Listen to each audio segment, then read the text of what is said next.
Shalom. Before I start, I'm going to give all praises to Yahweh, Bahasham, Yahweh Bahasham, Rakakudash. Double honors to the elders and apostles of Great Millstone. Peace, blessings, and salutations to all the elect Akim, Akwath, learning and teaching in truth and sincerity. Brother Malak from GMS Detroit. Hey, right here now, I'm not going to be able to play all the parts of the video that I want because these scumbags took the video down.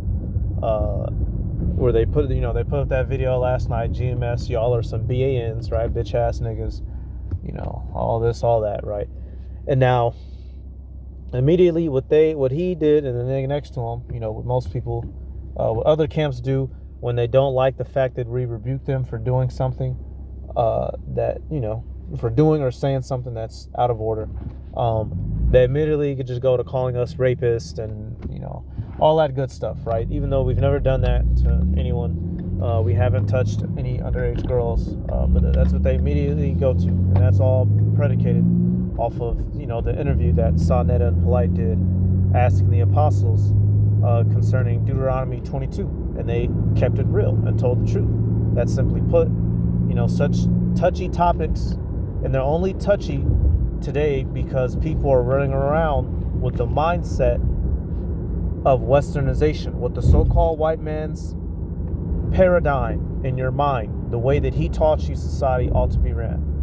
Right? When the question was asked, when can you deal with a woman? And the truth comes out, the fact that after a young woman has her period, she is now physically capable of reproducing. And it is in our culture that we would marry our daughters off so that they would not grow up to be whores and single mothers. Contrary to what we were taught here in this Western world of play the field, settle down when you're 34 after all your eggs have dried out and you've tested out 200 men, right? All the apostles did was explain in the law, right? And specifically that Deuteronomy 22, right? What to do if a man were to take a woman, pay depending on if she had a husband or not, you either put him to death or the man has to pay 50 shekels of silver to the father and take her as his wife forever, which 50 shekels of silver is is equivalent to $400,000 today, apparently. So basically the point of this video, I'm going to be dealing with a couple of statements that he made that are completely false, and that shows that he doesn't understand the scriptures. And what I would normally do is go to the actual parts in the video, like I said, but I can't because, they took the video down. So I'll just make the statements here. All right. Some of the things he was saying were things like what? Prove to me in the scriptures that you can take advantage of a woman, or a woman doesn't get to choose. And that's easy. Women do not get to choose their husbands. In our culture, we're a culture of arranged marriages. The father, picks who his daughter is going to marry. She has zero to minimal say-so in that union, right? And if the father didn't pick it, a man can straight up approach a woman who is not betrothed and claim her as a wife.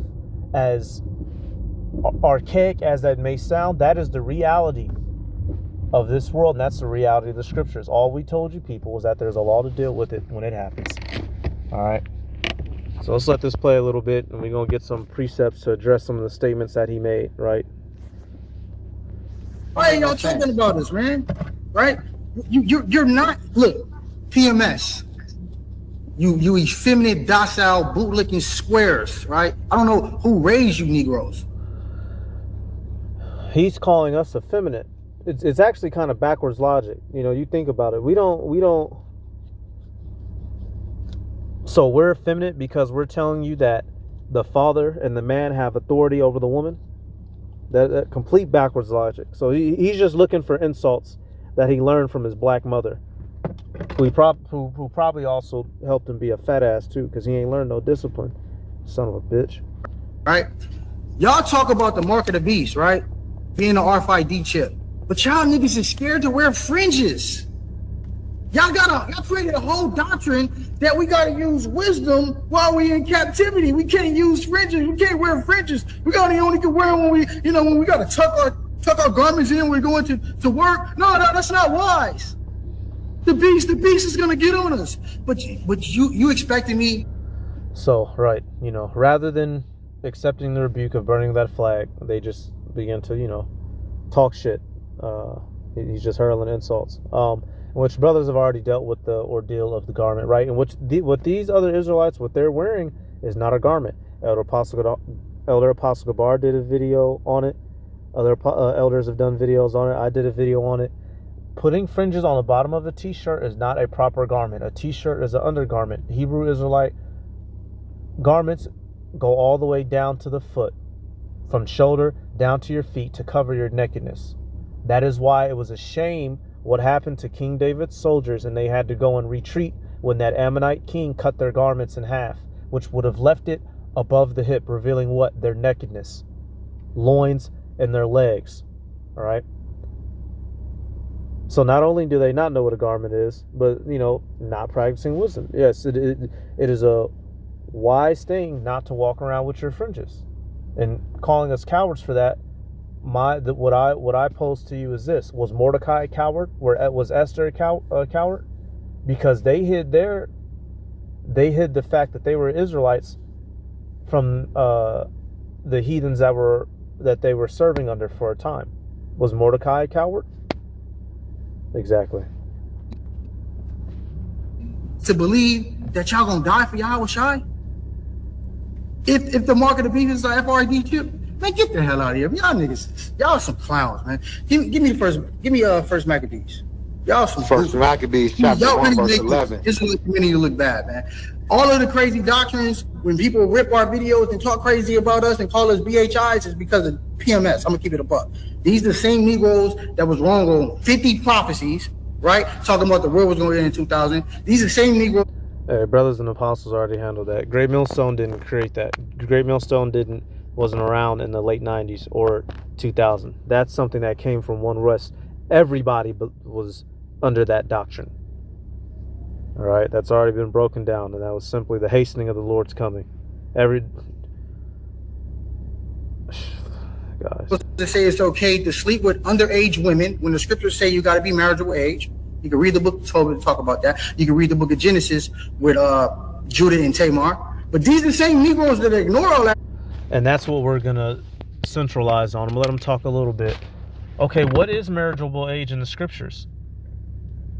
It's not 20, which he's going to go on to say. 20 is the war-fighting age for men, and it is also the age of registry for certain tithe offerings. Nowhere in any scripture is it told that 20 is the age that you must wait for sexual reproduction. That's not mentioned anywhere. And to the contrary, there are plenty of examples, a whole host of examples of Israelites having children way before 20 and taking husbands and wives before that age. Marriageable age for a woman is after she has passed the flower of her age, which is what?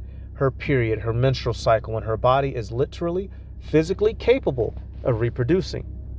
Now, in today's world, due to the fact that we all have hormonal imbalances through eating GMOs, right? Some girls, unfortunately, get them extremely early, potentially 9, 10, 11.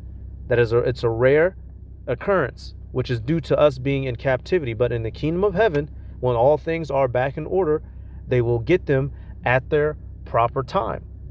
So if a young woman proper time happens to be 12, 13, or 14, then that's when they will be eligible to be sent off to marriage, right? To be engaged.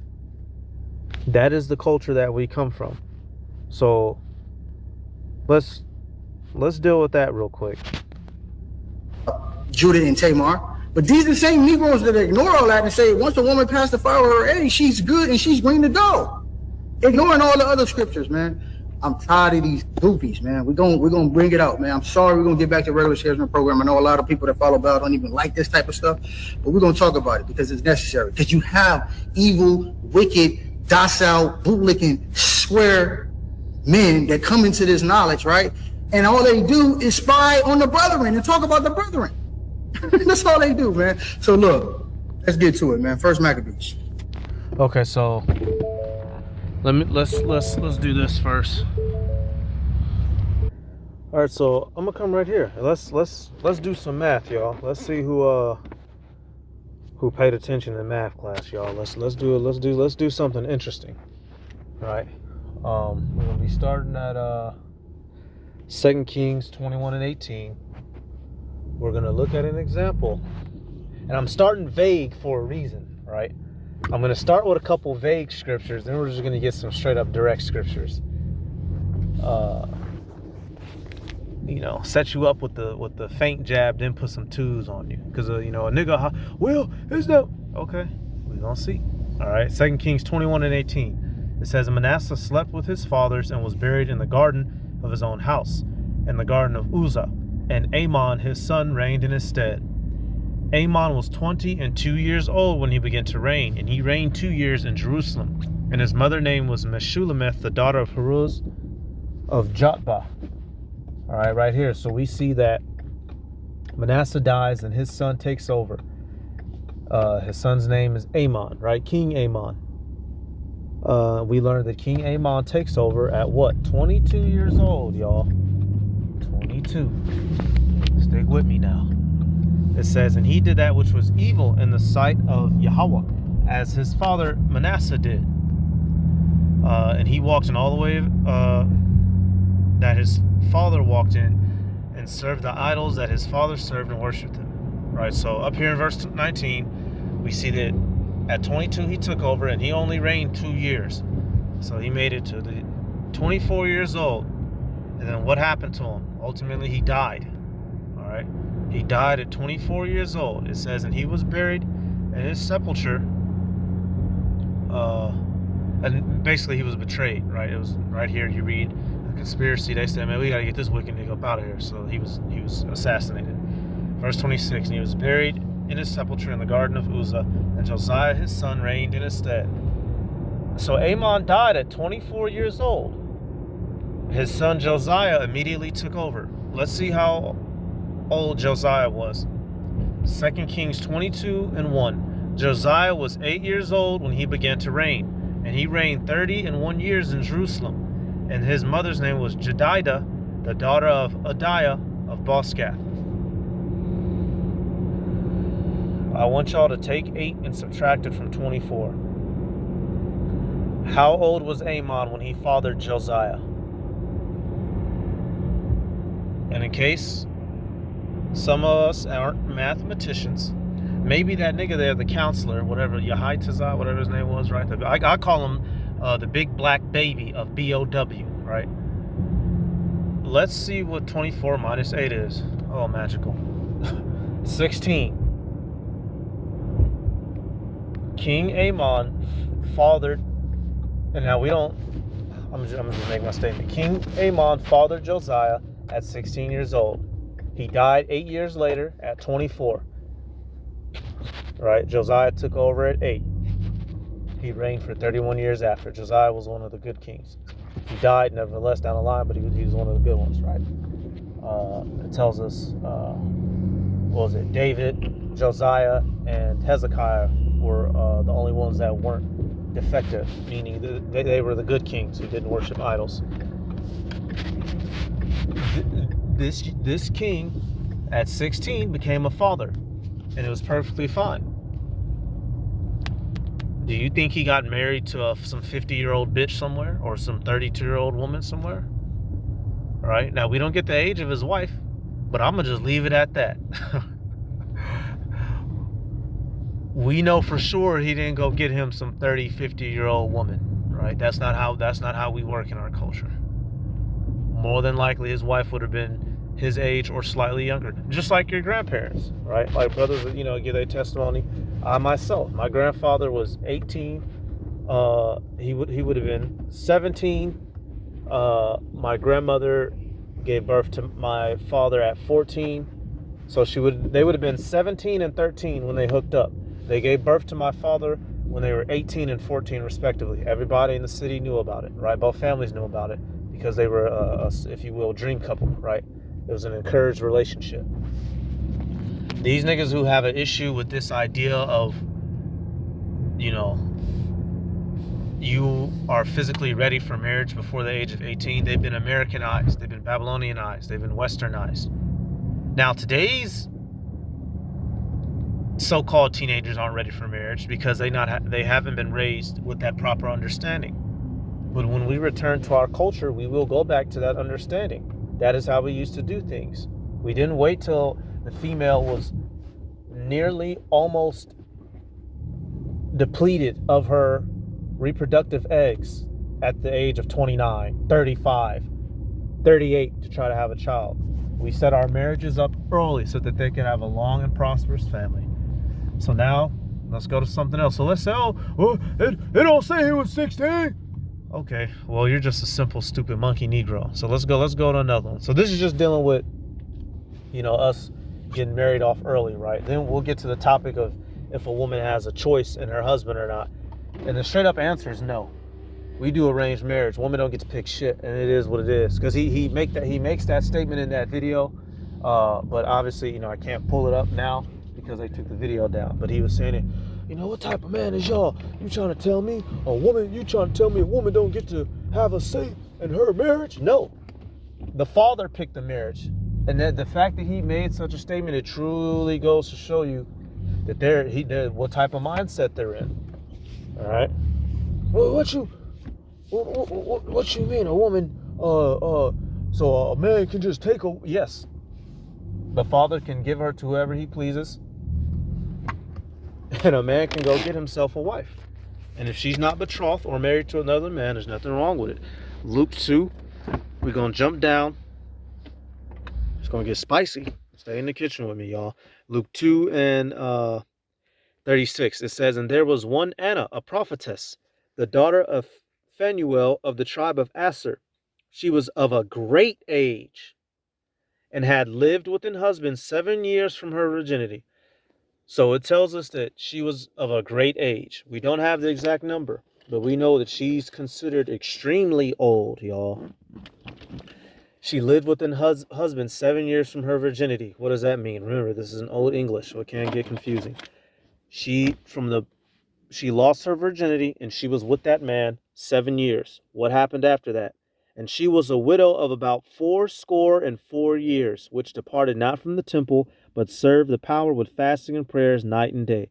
So that means through whatever method, her husband died after 7 years, and she remained a virgin for 84 years. And she just stayed hanging. I don't want to say hanging out, but she stayed.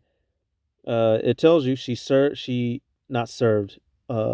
departed not from the temple, but served the power with fasting and prayer. So she became a holy widow. You know, she didn't want to give herself to anybody else, so she stayed around the temple and she prayed and fasted heavily.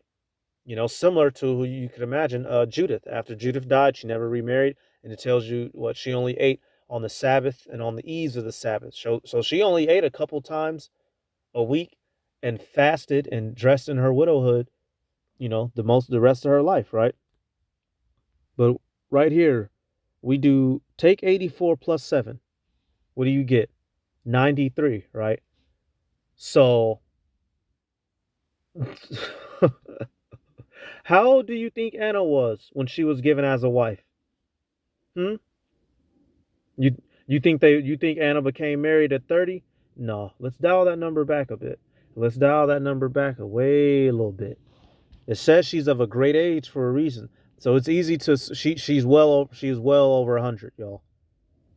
She was over 100, right? Around what age was she taken as a wife? They don't like that. They're not gonna like this one. Telling us, you know, y'all like dealing with what the Bible considers underage and what America considers underage are two different things. Most importantly, what God considers underage, the Heavenly Father Yahweh, and what the so-called white man through indoctrination has taught you underage is are two different things. We do not encourage nor tell brothers to sleep with prepubescent women. And even concerning this man's legal law, we do not tell or encourage brothers to sleep with women who are under the legal age of their state and or country. Even though we know what the Bible truly breaks down and explains, right? We're not going to go back to our custom until we return to the kingdom, right? Right here it says, according to the Bible, Anna was likely very young when she got married, with most scholars assuming she was around 14 years old, based on the common marriage age of that time. As the text states, she was married for 7 years before becoming a widow at a young age. This would mean she was likely around 14 when she married. So was Anna's husband a pedophile? Was her father a pedophile for most likely arranging this marriage? Because in the video, it got clipped, but he's calling us pedophiles, saying we want to do this and do that to children, which once again we've never done. We don't encourage people, and there's no case or record of us doing such a thing. So it's a false witness. It's a slander. Polite found himself in jail for doing that. Y'all better take heed and take note. Right? The Lord's going to require that. So that's just those two. Right? I got a couple. Where we at? Yep. Now, damn. So let's do this. Let's do marriageable. Where is it? Damsel. Is it damsel? Okay, let me type in this, right? Damsel. I believe it was Genesis. Let me see. Okay, yeah, and I'm not the first person to bring this out, but I'm just using it, right? Brothers have brought this out before me. This is referring to Rebecca. It says, and the damsel was very fair to look upon, so she was very beautiful. A virgin, neither had any man known her, and she went down to the well and filled her pitcher and came up.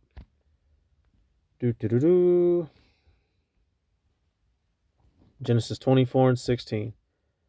What's that word for damsel? They're not going to like this one. H5291 says a girl, a damsel, a female servant. Girl, a damsel, a little. Ooh, I ain't even going to say that. Of young woman, marriageable age, young woman. It mentions concubine and prostitute, but that's not the definitions we're focusing on. Maid, female attendant, female servant. So what's a marriageable age is a damsel. What's a damsel? It tells you is what? A what?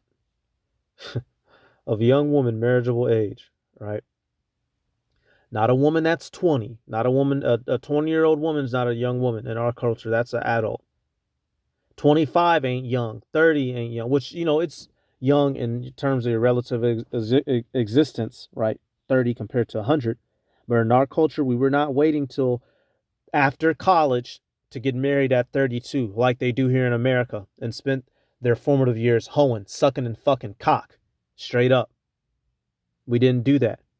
We married off our daughters early to prevent whoredom, right? And so that they could have the best birthing years possible, right? You marry them off, right? You marry them off in the strength of their youth, and they can produce many children. The same way that it says what? Let's get that out of Esdras. Womb, fashion. That's Second Esdras, I believe, the 5th chapter.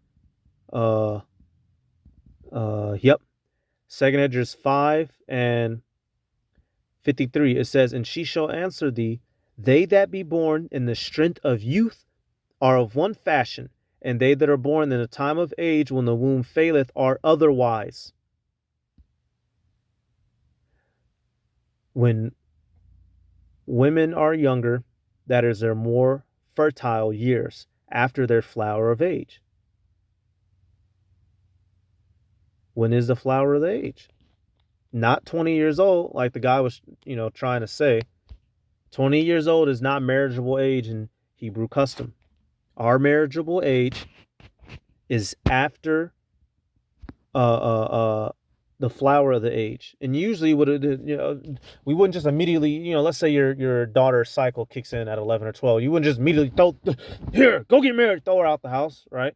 You would get her set up. You would get her betrothed, engaged. And then she might spend the next 1, 2, 3 years learning how to serve under that man, learning what he likes. And then finally be given to him at, I'll be nice, 14, 15, 16, right? Because she didn't spent the last couple years learning what he likes and in preparation to be a mother. The same way for Esther. What did it say of Esther? Let me get that.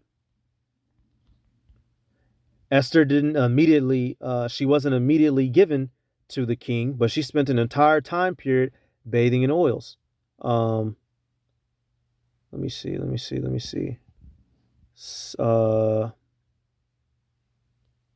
I know I'm looking right at it. Right here. Esther 2:12. It says, now, when every man's maid's turn was to come to go unto King Ahasuerus, after that she had been 12 months, according to the manner of the woman, for so were the days of their purifications accomplished, to wit, 6 months with oil of myrrh, and 6 months of sweet odors, and with other things for the purifying of the women. Right. So we see here that King Ahasuerus made his women bathe for a whole year in nothing but sweet smelling oils, right? And obviously would have been getting them prepared how to serve him. So they were engaged. Could no man go lay with them in that year period? They were engaged, right? We did similar things with our women. From childhood, they were being raised up how to be a wife, how to be a loving mother. And then when that cycle came, the father would be looking for a husband if he had not already been looking for one, to hurry up and get her married off, because now she's gone through puberty. Now that desire is going to begin to manifest in her, and to prevent whoredom and from becoming impregnated in her father's house. What does the father do, y'all? We're not insane or crazy. Everything that we're saying is backed up biblically. All right, ain't nobody running around here doing no crazy shit on no fucking kids, man. Get the fuck out of here, man. Is that Sirach 9? Is married off, has done a good thing. Good thing. Where's that? Marry the daughter. Might be 42. Okay, let's do this. Marry daughter. Yep, weighty matter. That's what it was. Sirach 7 and 24. Hast thou daughters? Have a care of their body, and show not thyself cheerful toward them. Marry thy daughter, and so shalt thou have performed a weighty matter, but give her to a man of understanding. Right, this is being spoken to the father. And this is about to roll smoothly into the next point. Women don't have any say-so in who becomes their husband. Really, it's up to her father, the man, or the heavenly Father Most High, who sets it all in motion anyway. Women in our custom and culture, women have no say-so, and it is what it is. And if you get offended by it, you get offended, nigga. All right. Sirach 42 now. We wasn't letting women just lay up until they fucking 27, then blew through 100 niggas down the block. That's not going to happen when we get to the kingdom. It was prohibited back then, in the ways we would cut it down was to marry your daughter off. All right. Sexual desire is a very natural thing for humans. So to curb us from being wicked with it, you marry your offspring off at that right age. Because one way or another, they gonna go get it. So you rather it be done in righteousness. Punk ass niggas, man. Sirach 42 and 9. The father waketh for the daughter when no man knoweth, and the care for her taketh away sleep. When she is young, lest she pass away the flower of her age. And being married, lest she should be hated. Right. So the father is worried about his daughter's virginity, who he's going to give her off to, making sure she doesn't get touched, right? And it says, what? At least she passed away the flower of her age. So now after that point, when she's had her menstrual, now that desire begins to cook in. And if she's been sleeping around in secret before she was officially married off, what did she get unto herself? It says, least she should be hated. Why would she be hated? When it was found that she was not a virgin. Then what happens? She gets put to death, like in the law. If she didn't have the tokens of her virginity, the man that she was given to hold, if the father can't provide that white sheet stained with her blood, then she's very liable to get put to death. He could have said, man, you gave me your daughter, and she was not a virgin. What? Verse 10. In her virginity, least she should be defiled and gotten with child in her father's house. And having an husband, least she should misbehave herself. And when she is married, least she should be barren. Right. So she been running around freaking and sucking and ruined her reputation and her father's. So to prevent that, what do? You marry her off, perform that weighty matter. And once again, there was no say-so in it. Let me double check. All right, and so what I had was, marriage way. Okay, yeah, and I wanted to get one more. That's why it says what in Corinthians. So are we wicked for telling you what the flower of the age is, and the fact that in our culture, that's when we would give our daughters off? No. How do we prove that? 1 Corinthians 7 and 9. I'm going to start at 8. It says, I say therefore to the unmarried and widows, it is good for... let me start at 7 actually.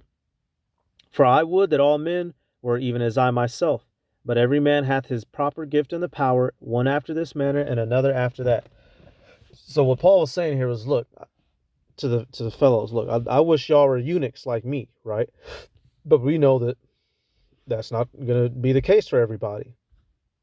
So what? It says, I say therefore to the unmarried and widows, it is good for them if they abide even as I, but if they cannot contain, let them marry, for it is better to marry than to burn.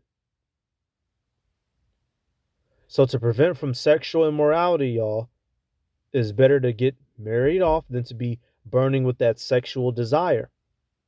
And then we come to find out what's the parameters on it.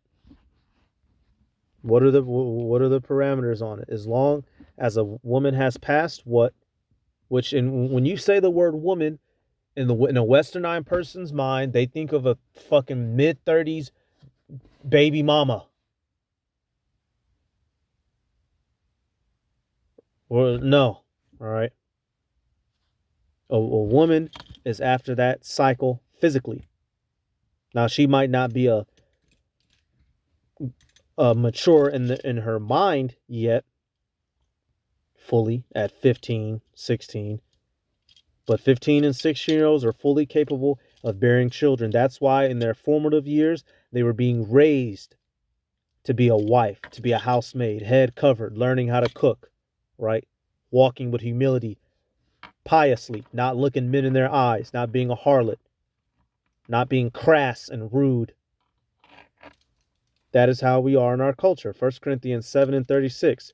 But if any man think that he behaveth himself uncomely toward his virgin, if she pass the flower of her age, and need so require, let him do what he will. He sinneth not, let them marry. If she's past her cycle, if she's had her cycle, she is eligible for marriage. Meaning what? Sex. If you touch a woman before that, that is a sin worthy unto death, right? Because you understand what I'm saying? But after that, she is now physically a woman.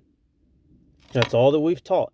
And once again, in this modern day, some of these women, their cycle came in extremely early because of hormonal imbalance. So do we promote that and tell brothers to do that today? No, obviously not, right? Some women in today's world, their body doesn't begin to fill out and mature more fully and until they're 15, 16, 17, right? They grow where they're supposed to grow.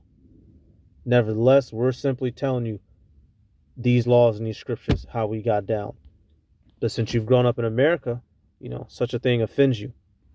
And that's between you and the Heavenly Father. So when you get obliterated, because you was offended over that doctrine, you threw everything else out the window, then that's on you. You can go eat a dick. For all I give a fuck. So what I'm about to do now, y'all, is go down the list because he said something else too. Um, flower of her age, right? Beyond the bloom or prime of life, overripe, plump and ripe, and so in greater danger defilement of a virgin, right? And so we know that this is a metaphor, the flower of the age. We know, simply put, it's the period as it's known, and even Native Americans practice this over in America. They had a term for it. Let me double check it right here, y'all. One of the Native American terms is one of the Native American terms. The name of it is minarch. It says is the first time, and remember, Gad and Reuben came over here to keep the laws, right? Second Esdras, the 13th chapter. They came over here still practicing some of our customs. It says the minarch is the first time a female experiences menstruation or her first menstrual period. It's a significant milestone in puberty that marks the start of a person's reproductive capabilities. Typically occurs between the age of 10 and 16 with an average age of 12.4 years. Come on, man. Even Gad and Reuben understood this. This is that. And hold up, y'all. Hold up. Right here. In pre-Columbian America, meaning before the so-called white man came over here, colonized, and brainwashed everyone to keep his customs and ways of life, it says Native American girls were often designated as future wives at a young age and married between the ages of 12 and 14. This was after they had their menarche, which is their menstruation, and were considered what? Adults. Boys typically married between the ages of 18 and 20. Right. So you'd give the young woman off between the ages of 12 and 14 to a slightly older male between the ages of 18 and 20. And who were some of the people it tells us kept this right there? It says one right there, the Hopi. Now, so are all of Gad and Reuben, are they a bunch of pedos? Because they were doing it over here. You think they was waiting till their women were 29, 36? If you made it to that age and wasn't married, you was through. You were forsaken, right? There's probably something wrong with you. So are all of Gad and Reuben, or all the Native Americans, South Mexico, South America, is all Northern Kingdom, or is all of them pedophiles? Because what is a quinceañera, right? 15, when the Iscarite girl, they'll throw that party for a celebration of her womanhood. Are all Mexicans pedophiles since they have quinceañeras at the age of 15 for their girls? Exactly. Shut the fuck up. Get your head out of America's ass. All right, so now what I'm about to do, y'all, I'm going to spend these closing minutes going through a list of, because he made another statement. I just can't pull it up in video, right? Oh, so you going to tell me, but women don't get to have no choice? No. And I'll prove it. So look, let's get to it, man. First Maccabees. What I'm talking about in the knowledge. You got men who are wicked. Read on. Who persuaded many, saying, Read me. They don't keep the commandment. One with so-called Suge Knight dude. Called keep the lunar Sabbath, right? Us burning a flag when the scriptures say burn. It's so bootlicking in the you don't even know what y'all talking about. Oh my God. Y'all heard it? Yep, so they go to the clip. Yep. From your man yourself. Now let's go back to the. If it did happen, but if it did happen, you would let. You don't even know what y'all talking about. At least inquire and try to get some understanding. If it did happen, but if it did happen, you would allow it to happen. Why? Because you go back to the scriptures. Oh my God. Y'all heard it? You go back to the scriptures, our standard, not our emotions.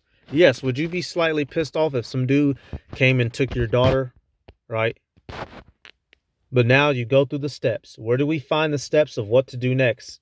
If your daughter was caught unawares, she's not betrothed, she's not married, and a man laid with her, what does he have to give you? 50 shekels of silver, and you can't put her away the rest of her life. Deuteronomy, the 22nd chapter. And that is no small amount of money. It may have taken that man the next 20 years to work them funds up for you. Think about that, y'all. Think about right now, if you, in order to sleep with a woman, you had to give her father $400,000. Would none of us even been born? If you had to, come on, man. This wasn't no light thing. So you owe that woman's father money. and you was working that shit off probably the rest of your damn life, making 2 shekels a year, shekels of silver worth, right? Because you have other, right? You have ephah, bath, gomer, right? But to work up to that whole shekel of silver, boy, come on. From your man yourself. Now let's go back to the scriptures. Let's see what the scriptures say. Y'all heard it from the man yourself, man. A habitual crime, right? This is a book of. Chapter All right, bring it 22. out. Okay? Then the man only that lay with her. Oh, if it, I don't want it Right, to and happen, but so if they read it, and then they stop at the part of where if a man takes a woman who was betrothed or has a husband, obviously he gets put to death. But they didn't read the verse of, the 50 shekels of silver. All right, so what I'm gonna do, y'all, like I said, I'm just gonna go to the scriptures, clearly showing you where a woman has no say so in who she is married to. It's completely up to the father. She has absolutely no say so, because that's a statement he was gonna make later on. Um, Exodus 2. I'm gonna start at verse 18. Right? We know. Oh, I'll start at verse 16. It says, "Now the priest of Midian had 7 daughters, and they came and drew water and filled the troughs to water their father's flock.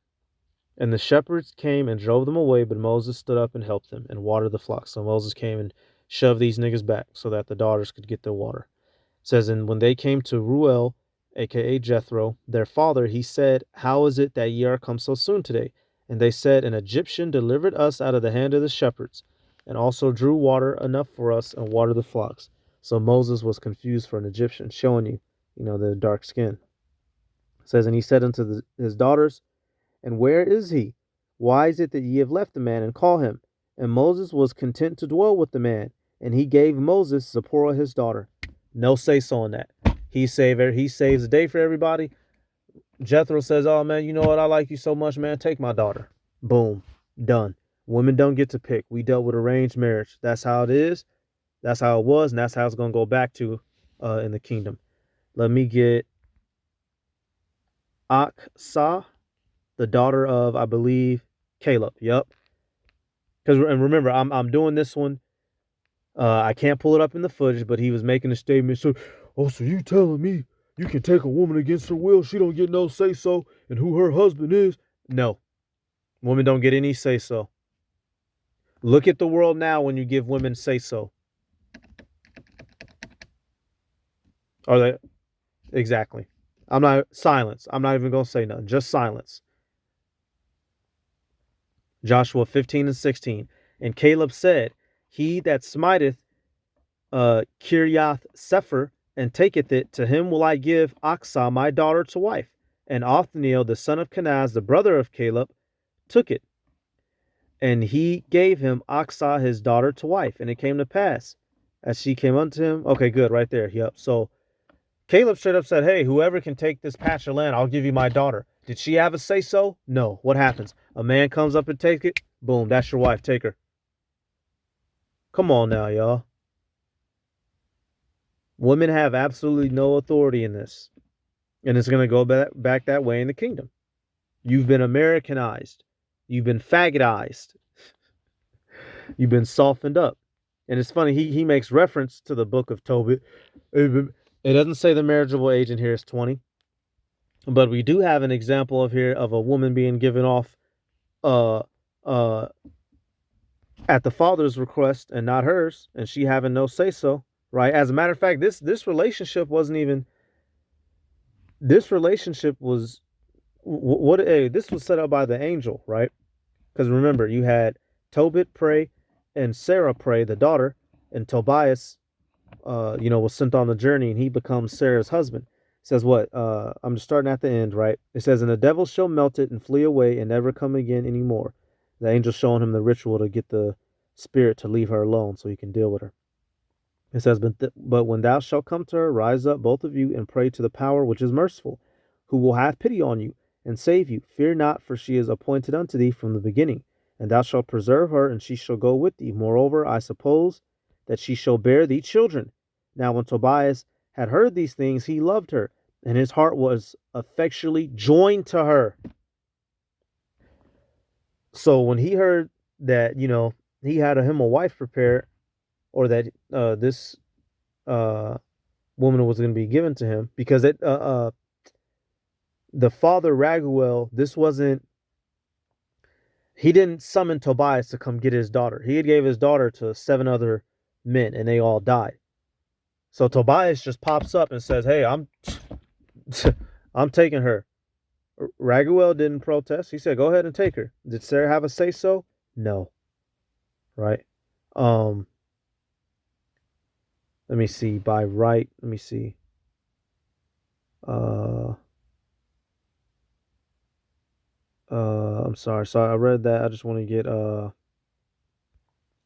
by right she belongeth unto him. Right. What right? The right going back to the law. You have to give her to the nearest of kinfolk. Yep, Tobit. Oh, okay. Yep, 3 and 17. Tobit 3 and 17. It says Raphael was sent to heal them both. That is to scale away the whiteness of Tobit's eyes, and to give Sarah, the daughter of Raguel, for wife to Tobias, the son of Tobit, and to bind Asmodeus, the evil spirit, because she belonged to Tobias by right of inheritance. Oh, the self-same time came Tobit home and entered into his house, and Sarah, the daughter of Raguel, came down from her upper chamber. So you can inherit a woman as your birthright as a man, because she has nobody else of closer kindred, and so she cannot be given to anybody else. Once again, a woman has no right in whom is deemed her husband. She might have a you know, she might not like the nigga at first, but she gonna learn to like him. All right. An example that they went to the Rebecca example, and we'll touch on that before we go, because there's a bigger picture behind it. Oh man, these dudes, man. A lot of dudes is wasting their time, because the Lord has locked them out from understanding the truth. A lot of dudes are wasting their time. So we got this here. I'm just showing this right here real quick, because there was a point where the father is saying, let me just read Tobit 7 and 11. It says, "I had given my daughter in marriage to 7 men who died that night. They came in unto her. Nevertheless, for the present be married. But Tobias said, I will eat nothing till we agree and swear to one another." Tobias said, "I ain't eating nothing till we write this down in contract." Raguel said, "Then take her from henceforth according to the manner, for thou art her cousin, and she is thine. And the merciful power, Yahweh, give you good success in all things." Then he called his daughter Sarah, and she came to her father, and he took her by the hand and gave her to be wife to Tobias, saying, "Behold, take her after the law of Moses and lead her away to thy father." And he blessed them. Boom. Tobias said, I ain't eating a damn thing till you give me her. And once again, Sarah didn't have any say so. Now, obviously, she must have, she liked what she saw in him, right? She wasn't complaining. They went on to have children. But right there, women don't have no say so. This is the authority that men have. All right. And there's another couple ones I was going to get. You had Jephthah, right? He made that you don't need a woman's approval, right? And that was the basis for this whole video, mainly. Jephthah had burned his daughter right after that vow. Y'all really ain't ready for them type of conversations, man. Just stop. You had when you read in Numbers, the 30th chapter, right? If you're the father and your woman's not married, I'll just go to it, man. I'll just go to it. You dudes really don't understand. A lot of you really don't understand, man. Widows are held to their vows, right? Because they have no overhead, no husband or no father. But if a father hears his daughter who isn't married, or if a husband hears his wife make a vow or a prayer and he doesn't want to uphold it, what can he do? Numbers 30 and 12. "But if her husband hath utterly made them void on the day he heard them, then whatsoever proceedeth out of her lips concerning her vows or concerning the bond of her soul shall not stand, her husband hath made them void, and Yahweh shall forgive her every vow and every binding oath to afflict the soul. Her husband may establish it, and her husband may make it void, y'all. And it's the same thing mentioned up with the father. And it's when she's not married, it's for the father. When she married, it's to her husband. So think about this, y'all. You as a father and as a husband, you can block that woman's prayer. How much more? Come on, man. She can't even pray what you don't approve of. How much more who she getting married to? You motherfuckers don't understand the Bible in the slightest, in our ways and our cultures. You niggas are Americanized. That's why you wear fringes on the bottom of your fucking t-shirts. You are not authentic in your understanding. God damn it. And taking it back to this Genesis to Rebecca, we'll end on this one. Did Rebecca wake up one day and choose Isaac? How did the process of Isaac and them two even begin? Because by right, she belonged to him anyway, right? Being a kinsman. But how did it begin in the first place? She didn't have her father didn't even have say so in it. The whole idea of Isaac and Rebecca coming together began with began with Abraham. It was way above her shoulders. And that servant wasn't finna come home empty-handed. You niggas you better learn you something. In Genesis 24:1, and Abraham was old and well stricken in age, and Yahweh had blessed Abraham in all things. And Abraham said unto his eldest servant of his house that ruled over all that he had, Put, I pray thee, thy hand under my thigh, and I will make thee swear by Yahweh, the God of heaven and the God of the earth, that thou shalt not take a wife unto the son of the daughters of the Canaanites, among whom I dwell. But thou shalt go into my country and to my kindred, and take a wife unto my son Isaac. So this whole arranged marriage was set up with Abraham and his servant way across the way. All right. And he made a vow. He said, look, if she doesn't want to come with you, right, for whatever, you can't get her, then you clear from this vow. But he said, otherwise, do not let my son marry a damn Canaanite. And ultimately, the servant was successful in this trip. Although, she agreed to the terms. Throw up air quotes. This was predestined, and it was out of her control, right? Her brother Laban, the father of I may have said it incorrectly. Laban's not the father of Rebecca, but the brother. Laban is the father of Rachel and Leah, which would go on to be Jacob's wives, right? And Rachel and Leah didn't have no say so in who was their husband. Who was their husband? Jacob. Jacob came and claimed they ass. All right, and eventually, the servant gets to her, right, and she agreed to go. But she didn't go out one day and, meet a football playing ass nigga and choose to have him as her husband. No, this whole ordeal was set up from a man all the way across the way. Think about that, y'all. A man all the way in a whole nother land could say, you know what? I want your daughter to be wife to my son. And he sends a dude, hey, look, because, I could read the whole story, but I'm not going to. Dude shows up at your house. Let's say a dude shows up. A dude pulls the OJ on you. Y'all remember OJ Simpson? How did OJ Simpson get a hold of Nicole? He saw her at that event, at that resort. He stepped to the parents and said, look, I think he stepped to them with a couple 100,000, if I remember correctly, the story correctly, right?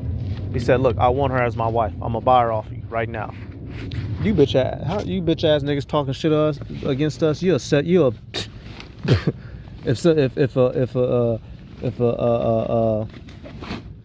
trying to think of somebody. Okay, let's say Michael B. Jordan, right? Let's say Michael B. Jordan stepped to one of you stupid niggas. Here, I got $5 million right now. All I want is your daughter. Man, you bitch ass niggas will sell her quicker than you can fucking blink. So get the hell out of here. All right, hey, that's it, y'all, man. This shit's annoying having to deal with these people. But hey, I'm gonna give all praises to Yahweh, Bahasham, Yahweh Shai, Bahasham, B'chakurash, double honors to the elders and apostles of the Great Millstone. Peace, blessings, and salutations to all the elect Akim, Wa Akwath, learning and teaching of truth and sincerity. Shalom.